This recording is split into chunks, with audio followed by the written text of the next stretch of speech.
Обшук у кримсько-татарського активіста Османа Білялова в Бахчисараї пов'язаний з розслідуванням кримінальної справи проти активіста Кримської солідарності Марлена Мустафаєва. Нагадаю, його 4 вересня заарештували на 12 діб за публікації у соцмережах. Про це повідомив адвокат Айдер Азаматов.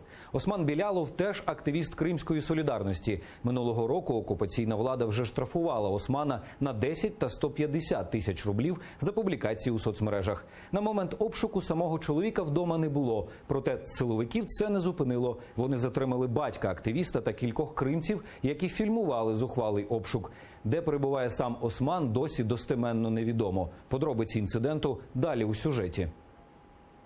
Батька до райвідділку, син зник. З самого ранку у будинку Білялових окупаційний спецназ. 3 години поспіль вони нишпорили будинком, лише заявили, слідчі дії проводять за статтею про зберігання та розповсюдження екстремістської літератури.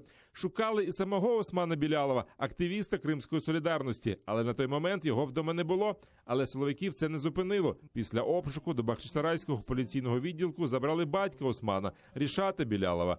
Де його син Осман, невідомо. Осману инкриминируют дело по 282 статье. Окупаційні силовики у будинку перевернули усе догори дригом. Шафи, ліжка та шухляди із білизною.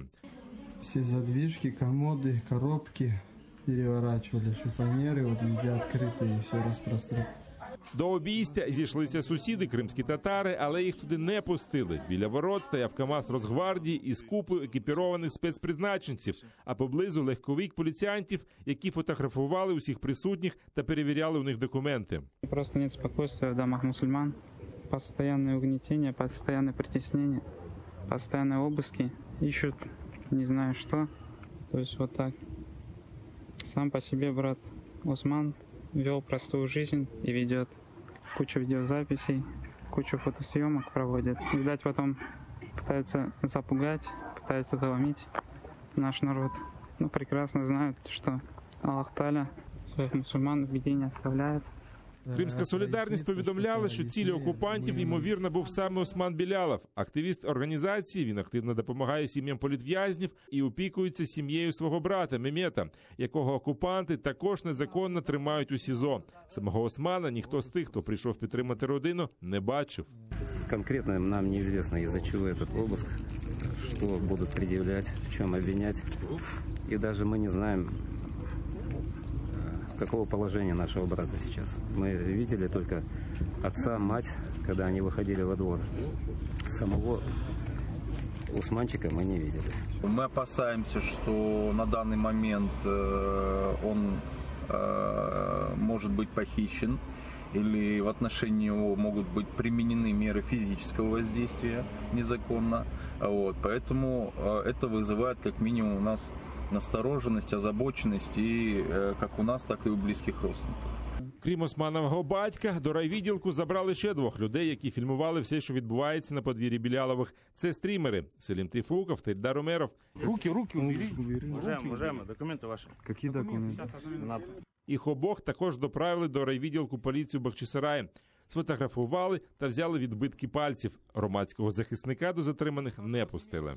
После устного ходатайства, да, то, что я гражданский защитник, юрист, да, буду представлять их интересы, меня попросили выйти, точнее хотели вытащить, да, силой, но силу не применяли, я добровольно вышел.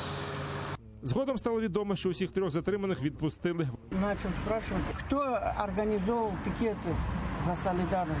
Вы участвовали, я вам покажу видео. Никто не был. Я сам ходил как сосед, с Алией, вот, я говорю, как сосед. Какой может быть это солидарность, этот пикет? Так ответил. Все провокационно, но мягко стелили. В українському МЗСі засудили чергові незаконні обшуки в окупованому Криму. Засуджуємо чергові незаконні обшуки в Автономній Республіці Крим. Окупант намагається зламати волю кримсько-татарських активістів. Грубе порушення міжнародного права. Це вже не перше силове затримання і обшуки у сім'ях кримських татар. Останнім часом вони трапляються все частіше. Так, минулого вівторка обшуки тривали в будинку родини Куламетових та ще одного активіста Марлена Мустафаєва. Тоді саму Зарему Куламетову окупаційні суди оштрафували, а її чоловіка Зікія та Марлена Мустафаєва заарештували.